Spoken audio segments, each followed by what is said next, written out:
How's it going, folks? I'm Mark. I'm Ladi. And this is an episode of Ladi's Rockucation. This is a Rockucation? Actually, it's going to be a 3-part Rockucation. Oh my God. How much am I going to learn? Hopefully a lot. Hopefully folks enjoy this. So first tell them what the Rockucation is. Ladi's Rockucation is a specific format Mark has developed for me so that I learn about music that I would never normally listen to. Isn't that about it? That's it. And the first episode that we did, 2 episodes we did, was over Metallica. Because you love Metallica. I do too. And I have gone out of my way to never hear them. I know. And not just me, but Todd, the co-founder, huge fan. Ricky, our musician, resident musician, big fan. And you knew nothing about them. Nothing. Other than it was noise. They sound noisy. Sure. But since that time, you've listened to a lot of it. I have. And I don't want to put words in your mouth, but I feel like the music you're still not into, but the lyrics you find interesting.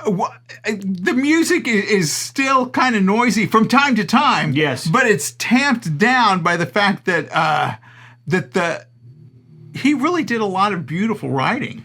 Lyrically. Yes. Lyrically, it's really amazing. And I never listened to it because I couldn't get past the music. But you made me look at the lyrics, and that changed my mind on the way they put things together. And then we watched an interview with James Hetfield about his background, about his losing his mother, about his father, about his Mark goes out of his way to put on videos that are going to make me sad, that's what he did. Not going to get any better for this one. God. So we're going to start by looking at Unforgiven, then we're going to look at The Unforgiven 2, and then we'll look at The Unforgiven 3. Is Clint Eastwood in all of these? You would think so. Okay. It seems like it. These came out almost 20 years apart, like 18 years apart. Wow. So James Hetfield has said that these 3 songs are the continuation of the same storyline about sin, consequence, forgiveness, and unforgiveness. So all 3 of these songs he feels like are kind of one thing. So I thought we would watch them in progression. I'm not going to stop them. You can stop me if you want to talk about something. But then I can ask you questions. Absolutely. Okay. But then I want your reaction to it. Sound good? Okay, yeah, can I ask you a question? Go ahead. Why are you wearing the same shirt I'm wearing? I'm glad that you asked that, Ladi. We're selling merchandise now. We are? Look at these. It's got an L, an LML in the form of the horns, and then on the back it's got Like Minded Lunatics. On the back, folks can go to That's a handsome-looking shirt, Mark. Mark. It is handsome. Folks can go and check them out. It's a great way to support the channel because we can't monetize a lot of this. But you can get a cool shirt. So In many sizes. In many sizes. Uh-huh. That's right. All right, so here we go, Ladi.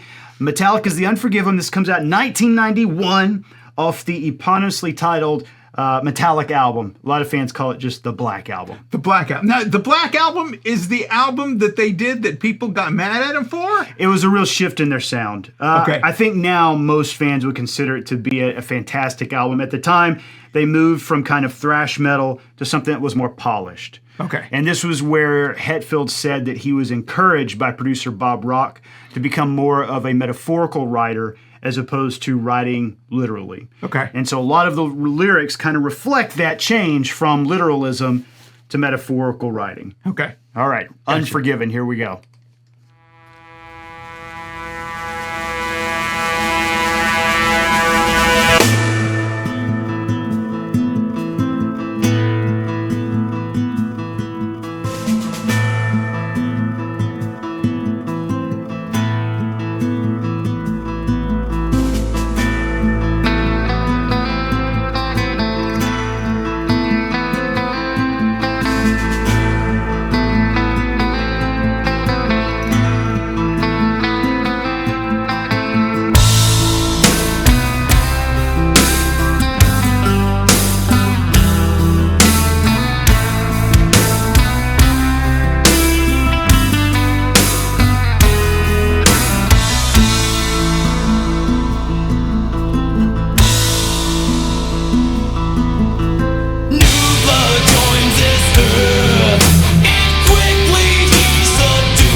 So I'm going to ask you, really, he's writing about himself, right?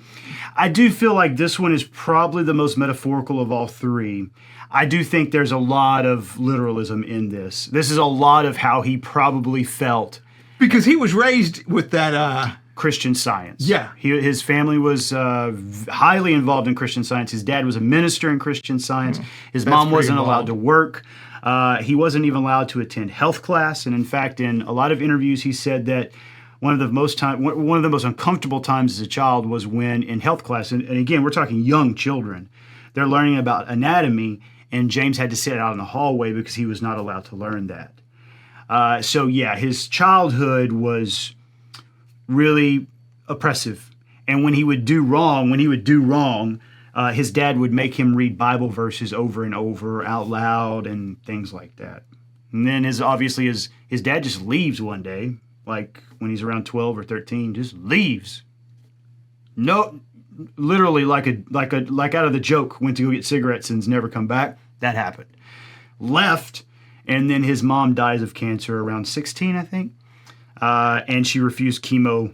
She refused all medical treatment because they thought that praying was the only way that you could heal yourself. So what did he do then? Did he have older brothers? Or did he have aunts? He had to live with an older brother, I believe. Okay. Yeah. Okay. Yeah. Go ahead.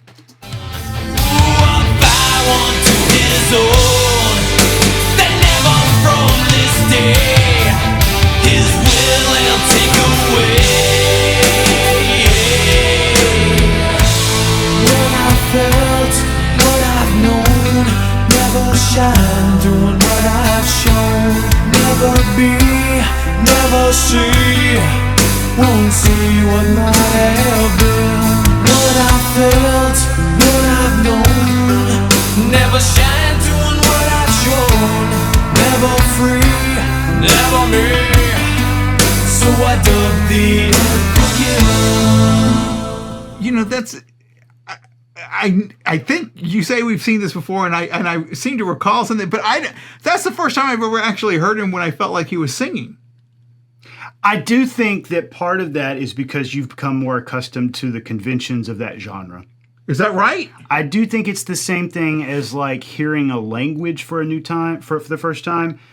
You and your husband watch a lot of comedies and stuff, and you've talked about this, like when you watch something from the UK or Letterkenny. It takes several episodes before your ear kind of tunes into it, doesn't it? Yes. I do think it's the same thing. I do think it's the same thing. So you say it sounds more musical, or is it that you've gotten more used to conventions of the genre, and now you're starting to be able to pull more out of it? Okay. I don't know which it is. I don't know either, but I'm going to go with that. It sounds good.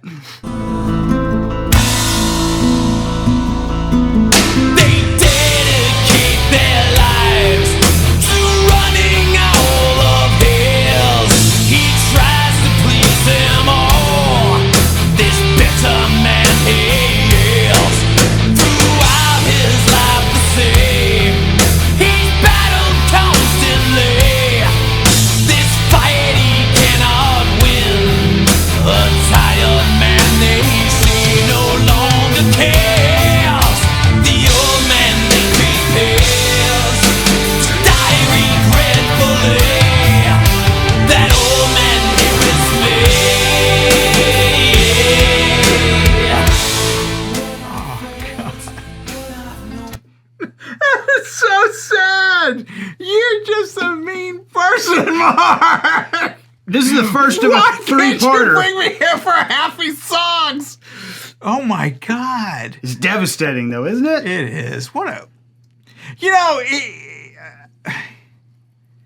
think it would even have changed my mind with the music originally had I known how much pain was behind it. Yeah.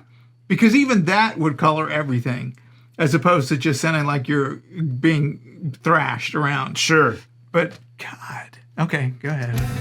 Never shine, doing what I've shown. Never be, never see. Won't see what might have been. What I felt, what I've known. Never shine, doing what I've shown.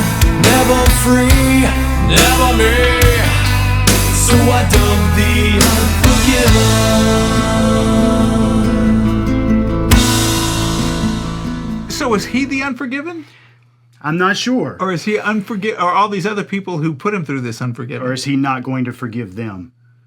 Yeah. I don't know. I think I think that lyrically this album is steeped in ambiguity. You're right. Well, it's the first one that he wrote, metaphorically, as you said. So I can With see. intent. Yes. Not that he hadn't done it before, but I think this was when he intentionally set out. Bob Rock specifically told him, try to be more metaphorical because the music will touch more people that way. And Hetfield has talked about in interviews that one of the things he loved about songs growing up was that he didn't know how to express feelings because of who he was, but songs allowed him to put words to things he didn't understand. And so I feel like a lot of his lyrics around this time period are kind of embracing that lyrical concept of we can wrap this in some autobiographical, background, but there's got to be ambiguity there for the audience too. There's got to be a lyrical quality, a metaphorical quality to take it to another level. And I do think that's what's happening in this one. So Okay. Unforgiven, is it the child who can never be, never see, or is it the people who dedicate their lives to running all of his? Those are lines from there. So are they unforgiven because of how they ran his life, or is he unforgiven for letting his life be done that way? Well, see, what I wonder is, even if I look at it, because to me it feels like the first, like they're unforgiven, but are they unforgiven by him, or are they unforgiven by a world that knew better? Sure. I don't know. Okay, go ahead.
This little verse here, I think, might complicate the question you just asked me a moment ago.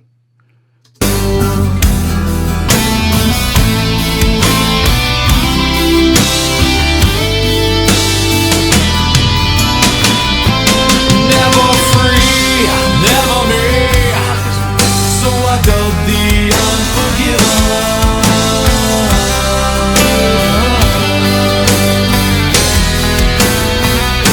You labeled me, I label you. So I dub the Unforgiven.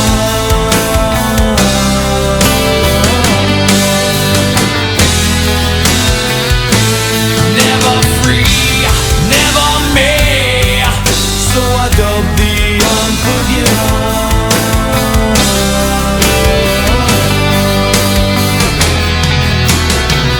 You label me, I label you. So I dub the Unforgiven.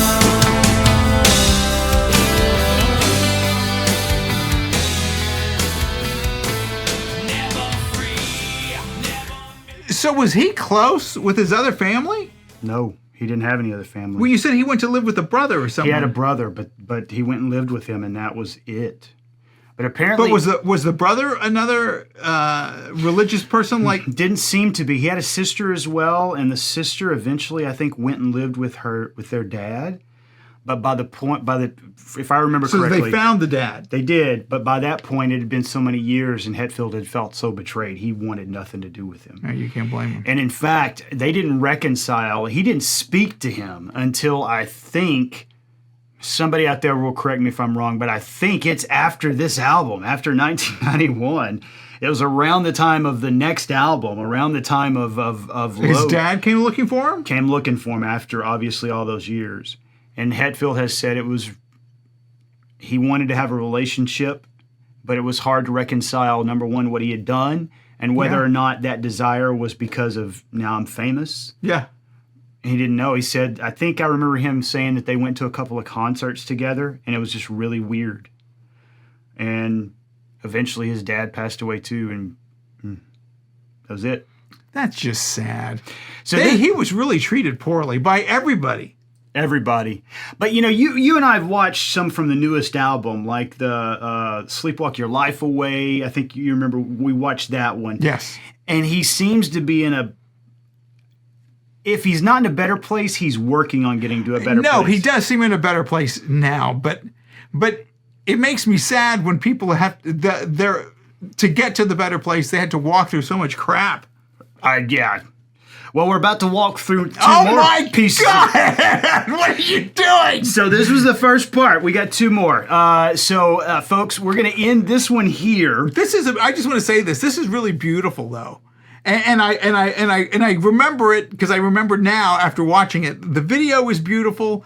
It's actually horrifying. It is, yes. Especially what the protagonists have to go through in this. Well, even just the scenes, all that guy being chained and held up or whatever they're doing, that little kid crawling through the grave. Yeah. It's a horror movie. And I like too and I know you're not a huge guitar guy, but the tone on the guitar at the beginning, it's not distorted or anything. It's just really clean, and tonally it's sad and just weighty, I don't know. I think it kind of conveys the sense of the song. To me, it's gorgeous, and it does feel more like an orchestral song to me. Yes. Than a metal song. There are almost movements in it, I Yes, can't no, remember the I classical agree with movements, that. but it I feels agree with that. orchestral. It feels different than when I remember Metallica being when they came out. It feels different than Ended Light. Yeah, it feels way different than that. It feels quite a bit different. Well, folks, let us know in the comments what you think of this one. We're going to do part 2 with Unforgiven 2, and then we'll do part 3. So hopefully you check those out. Go get a shirt. Go get a shirt, folks.